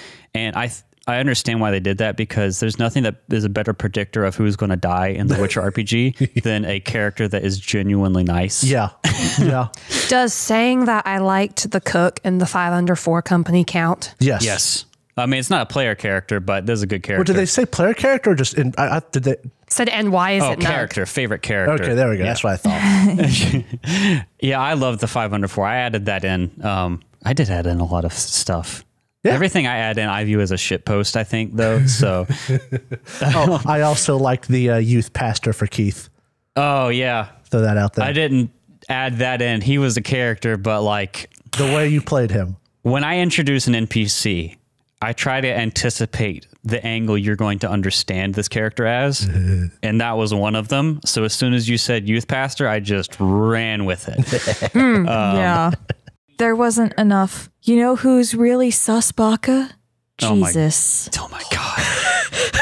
That caused me physical pain. I think I just took mental damage. Okay, so last question from Pete here. On the release of the Witcher TRPG, it got a reputation of being an extremely deadly system. After playing a campaign, would you still agree with that sentiment? Yeah, and I would like to point to where we fought Lobo, because that was the biggest, like... Dickus.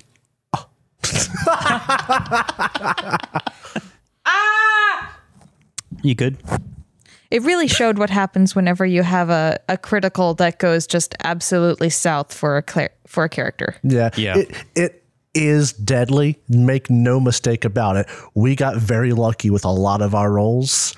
Because I've listened to other podcasts play it, and I have seen other characters die in one hit, decapitated. Basically, yeah. So it is a deadly system. We happen to get lucky. We also get really attached to our characters. And so I know in my case, I was doing my best to make sure I didn't kill off Inef. Yeah. So I also wasn't playing a heavy frontliner. Yeah. And like every bit of deadliness that you guys dealt out had the potential of being dealt back at you. Yeah. I think the thing that kind of saved you guys from a mechanical standpoint is we kind of blitzed the improvement points. Yeah. I think if I was going to make anything change as a GM, I may have like made that a little bit slower. I'm not too upset with it because we did get to show the progression. Yeah. It's just the book didn't keep up with you guys. Yeah. Except for the bug fight. The bug fight was deadly. But then again, that bug fight was never intended to be taken head on like that. No, and as the GM, I should have also been doing something I realized. The mechanics... People say this game is really deadly, and it is. It can be really bad. But it's not hard as a player to get really good armor, and that can make your life as a GM really difficult outside of big bad bug monsters, because breaking through you guys' armor with damage is really hard. And people say, oh, well, if you have a lot of armor, that means you need to do a strong strike. But these things aren't always doing strong and light strikes. They just have attacks with rate of fire. Yeah. And there's very few things that can keep up with Nug's armor. Maybe something like a Witcher is going to have less armor to start with, but a Man-at-Arms is really tanky. Yes, a Man-at-Arms starts off with very good armor. And having a craftsman in our party made it even better. And then there's no reason the mage can't also be tanky. If you get the right... You have a lot of money to throw at armor, so you can get some, and there's no reason not to wear some armor because a lot of it doesn't inhibit your spell casting at all. So... I don't know. Armor made it harder for me as a GM, and then a lot of things I was bringing to the fights didn't have a ton of armor. But yeah, no, the deadliness can completely be reversed because armor be damned if you get stunned and critted. Oof. Yeah. Yeah. Big. It just comes down to the luck of the rolls. Yeah. And a lot of times our really bad rolls were not necessarily matched with really awesome rolls, which is kind of what it takes to have that ultra deadly critical. And people talked about Forbidden Lands being swingy when I was like talking about it at the end of the last season. This game is way more swingy because it's not just a dice pool swinginess. It's 2 different dice rolls opposed to each other. So it can be hella swingy. Oh, yeah. And I think I've really come to realize that it's not bad to have a swingy game. It's just a different vibe you get mechanically from it. So. Yeah. Okay, so we got a question from Mario, parentheses, the Mario from Mexico. The Mario? Yep. Oh, not that Mario. No, stop. They'll come for us. They will come knocking down the door. The mouse already came once. We can't have them. I can't do it again. Can't do it again. What would be needed to make the Witcher RPG your favorite TTRPG ever without altering its essence, as in not, OP or I guess power fantasy as in D&D and Pathfinder? I have an answer for this. Go for it. It's the same reason why I like Pathfinder. I would like the ability to multi-class. Right. And I'd like just more options. Right. Because I like the ability to twist and to make things that are one way act in another way. I like, for example, I'm a very big fan of taking magic users and turning them into melee characters. I just like having a lot of options. Yeah, and that's the thing. What it really boils down to. Like, I was thinking about this too. I said earlier that there's some kind of trap option skill tree wise for your professions, right? But really, like, the only choice you make whenever you're making a character is your profession and then your skill tree. And then I guess you can like pick your different things later on, like if you wanted to do another skill tree. But other than that, that's it. And it's just skill point allocation. Mm-hmm. The only things that give you new abilities is new skills in your skill tree. So for most people that aren't going to, play a huge long running game with multiple skill trees, is they're going to, pick the one side of the tree they want to go on and get those 3 abilities. And that's it. Like in a game, like even like D&D, you get to subclass, you get a lot of things to pick. If you're a spellcaster, you get spells to choose. There's not a lot of mechanical things that you can get outside of like items, right? Progression does not necessarily give you a lot of new mechanical abilities in this game, right? I'll say, for me, I'm the opposite. I liked that it was easier to build a character. I liked that you didn't have quite so many overwhelming options at the very beginning. And I loved that they gave you a way to build a background from a random roll. Oh, yeah. That's like my favorite thing about the whole system. What hurt me personally from what would keep The Witcher from being my personal favorite is, despite my best efforts and trying and learning to like it more than I thought it would, is the world. Yeah. It was a little bit too grim, dark for my personal style. Now, Owen would have fit in better, I think. Ineth was a little bit too chipper. But I had rolled a character who came out with that random chipperness. I mean, I've played grim, dark characters, but I tried to get deep into The Witcher, but I just couldn't entirely do it. And that's what I was saying. We kind of changed the vibe halfway through the season with us just kind of playing the way we always do. We like, because we play, Reign of Winter. That's kind of a dark fairy tale, similar vibe to kind Witcher. Kind of Slavic almost. In a lot of ways. In the same way that The Witcher is. But like, man, that's the hardest we've ever went. And, that's not recorded. That's the hardest we've ever went into trying to be kind of a more serious game. And even it has its copious amounts of stupidity. Oh, yeah. I think just we as a group have a hard time, like, I would like selling that. To interject with my favorite moment of stupidity, which was whenever Drender got caught, whenever his hands got cut off. Oh.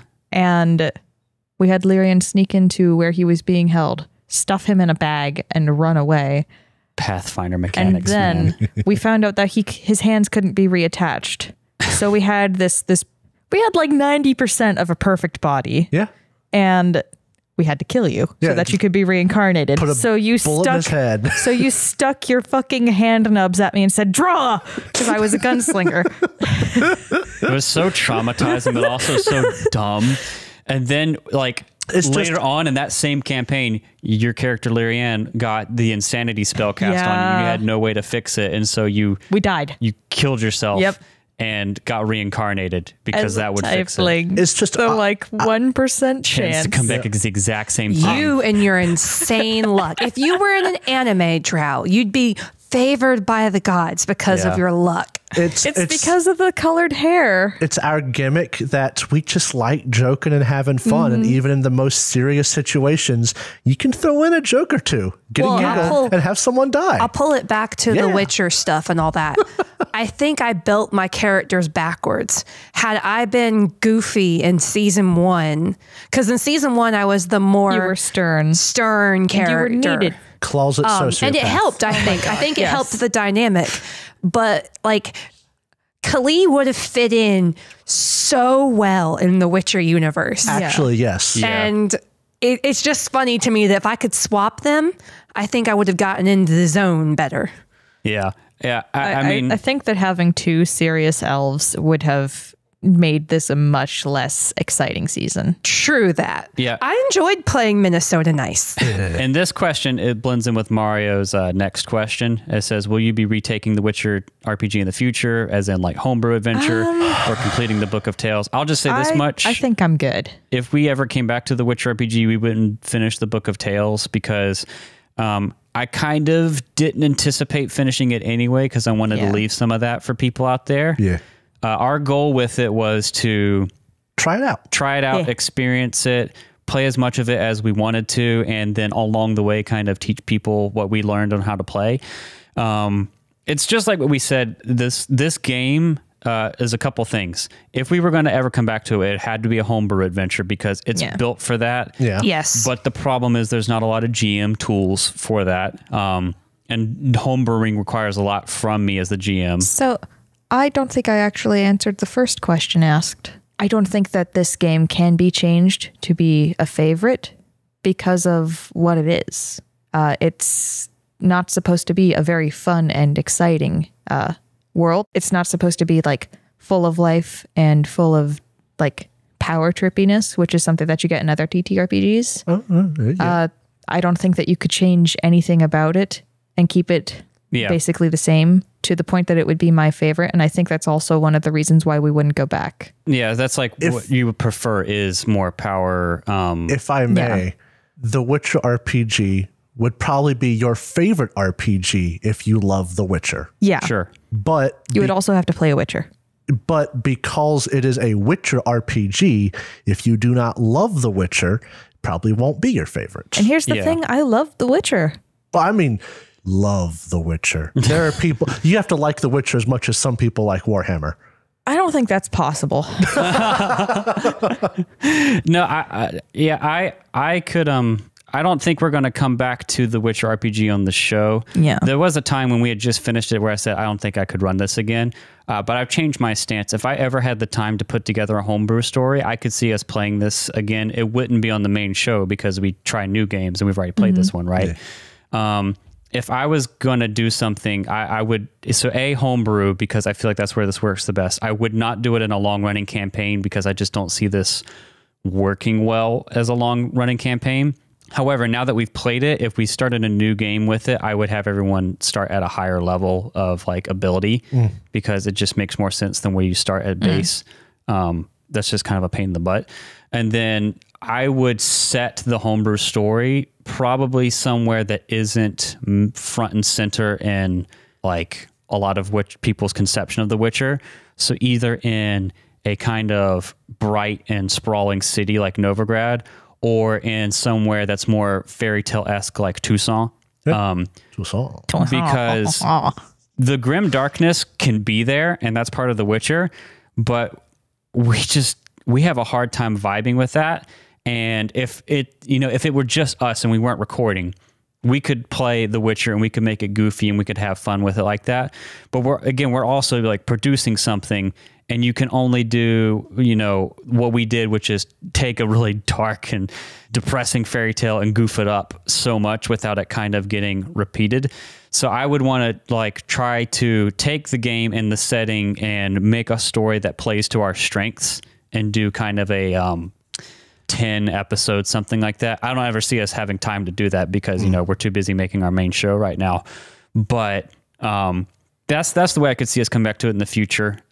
Much in the same way if we ever came back to Forbidden Lands, it'd be something like that. My answer is a bit more simple.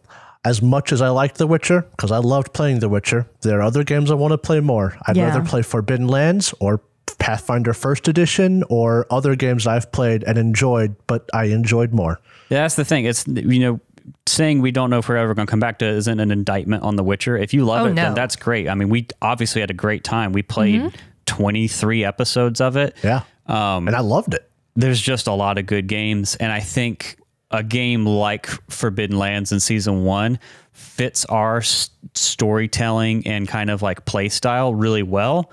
So, you know, a lot of what we would come back to is what we vibe with. You know, we want to try new things to test everything out. But yeah, The Witcher is kind of a hard thing for us to perform, I would say. So last question here is from Patrick in Denmark. Oh, so all international questions. Wow, you're right. I love the name Patrick. They really like us. Patrick says, I found your podcast as I was looking for someone doing the Witcher TTRPG, and I was pretty excited to learn the system through you. But in the end, I enjoyed your group dynamic more and the system less. It seemed very heavy in combat with all the modifiers and hard to balance, like in CR. How was your experience with the system initially, and how did it evolve over the season? Honestly, I have no complaints for the system. The system itself is great, and it sounds like there's a lot of numbers, but like if you play a game like D&D or Pathfinder, there's more numbers there. Yeah. For the most part, your numbers in this game come from 2 locations, your main attribute and your skills. And once you know them, that's your numbers. Yeah. Whereas like Pathfinder has spells and conditions, and D&D has the same stuff. 3 different places you can get armor from. Exactly. But like The Witcher is not as complicated as it seems on the surface, because your numbers come from basically 2 main sources. Once you know them, you know them. The system itself is great. It appears complicated. I'll say, like, you know, we did our best to try and explain it as we played it. If you want just the explanation, the main thing we used is Artelstorian has like a series of how-to videos on YouTube showing character creation and combat. And that did a good job, like really explaining all the different steps in combat. The main crunch of this system is the combat steps, like rolling to hit in a Pathfinder or D&D. Yes, the numbers can come from a lot of places, and that's very complicated. But generally, you hit, you roll your damage, you apply the damage, and you move on. Here, it's like 2 people have to roll. You have to compare the difference.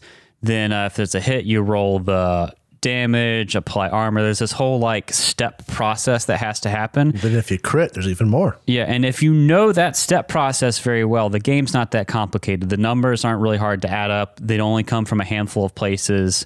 It's just that like flow of hitting in combat is a lot of steps. And I don't know if there's any like good flow charts out there, but you know, you have to figure out all those different steps. But once you got that, that's it. Other than that, it's rolling on tables. Basically. Automation also really helped us out. I would not suggest trying to paper pencil The Witcher. I don't know. I think paper penciling The Witcher would be easier than a game like D&D or Pathfinder, though. It's not that bad. I'm not a big fan of you're right though. I'm not a big fan of the character sheets that are the official ones. They're not super well laid out. I think they could be a little bit easier to use. But yeah, the Roll20 character sheets are great. The only thing that sucks is making a character and allocating your skill points. Yeah. Roll20's got issues, but like the automation for fast strikes, strong strikes is pretty great. You get to click submit 500 times. If no one else got that joke the whole season, submit was going through the workflow process of rolling in Roll20. Yeah. It's great, but you do have to click submit like 100 times. Yeah, I think like we got over the crunch of combat in the first 5 episodes with the wolves. The wolves really beat it out of us. The hard to balance nature I would agree with, because this game doesn't have CR like D&D, and that's a good thing because it would be impossible to balance with a CR number.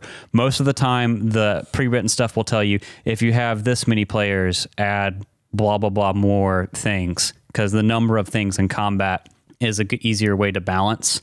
You just have to know what your players' bases are for like defense and attack, and then do the kind of statistic math to figure out how often you're probably going to hit.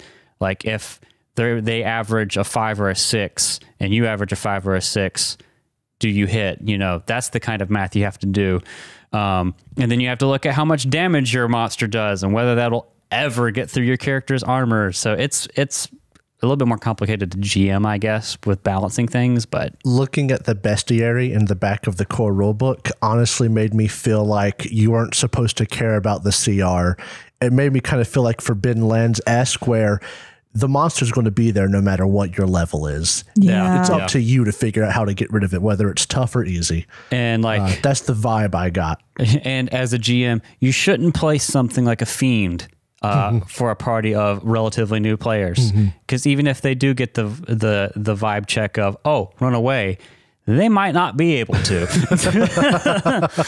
I also think it depends on where do you like the chunk in your play to be. In Jacob's case, he likes it in options. Here, the chunk is in combat. Where you hit, do you call your shot? Right. How the critical works. It just depends on your style. Yeah. Okay, so that is all the questions we got. Thank you. From listeners. Thanks for asking. Thanks, audience. Thank you, ambiguous blob that is audience. Yeah, thank you. Sitting over there in the corner. But now we get to do a very fun thing, and we get to announce what we're going to be playing in Season 3. It's over. The podcast is over. No, it's not. But Wait, y'all didn't tell me this? You're fired. We've already recorded you're all fired. episodes, but we're not putting them out there. Nope. We're done. Just like Firefly. Done, you hear? how dare you?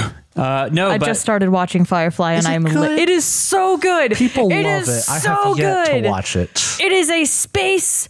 I'm so sad because I want to Western. watch it, but I don't want to be sad that it's over. It turned like 20 this year. We should let him do his thing. we're going to be playing, drum roll,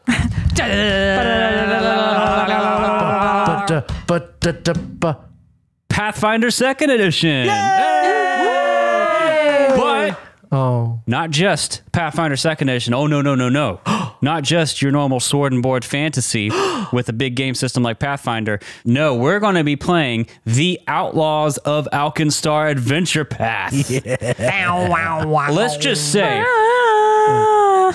say, if you're a fan of Durgamir and all the arc we had with him, I love Durgamir. But you couldn't stand Micah. but you couldn't stand Micah. I Boy, howdy, hold on to your 10-gallon hats. Because this one's going to be filled with yeehaw. Yeah! In fact, this season was partially, if not very much so, inspired by our little bit of playing with Micah and Durgamir. It was absolutely. We had fun with the yeehaw. delicious vibes. And it's not just yeehaw, too. It's yeehaw meets steampunk. It's going to be a great time. We've already recorded the first 3 episodes of it. And it's a hoot. Yes, we're playing Pathfinder, but you should understand, we have a history playing Pathfinder 1st Edition, which is absolutely nothing like Pathfinder 2nd Edition The mechanically. other ones, the other smaller TTRPGs that we've played, that was for you guys. This is for us. This is us. But I mean, this game's been on our shelf for years. We've wanted to play it for forever, and that being said, this is the biggest thing we've ever done as a show. The core rulebook for the Witcher RPG is around 300 pages, which is a big core rulebook. It was the biggest one we did so far. The core rulebook for the Pathfinder 2nd Edition RPG is over 600. Yep. And that's just the core rulebook. And Jacob read the whole thing to And there's prepare. the Advanced Player's Guide. There's the GM's Guide. There's Guns and Gears, which we're going to be using a lot of options from. Pathfinder is enormous. That's why we love it. We started reading rule books in March. We took the entire month of May to do practice sessions for this game. So like this is a huge undertaking for us to learn, and we're going to do our best to kind of teach you guys how to play as well. We bring a little bit of familiarity with the Pathfinder campaign setting. But the game is brand new to us.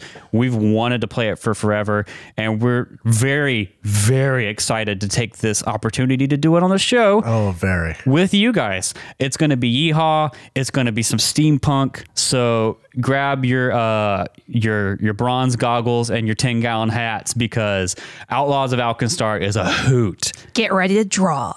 But that's going to be it for this episode of Catching Up. I always feel so sad leaving seasons behind, but it's always a good feeling to wrap up a story. Tune in next episode for the premiere of season 3. Yeehaw! Yeah!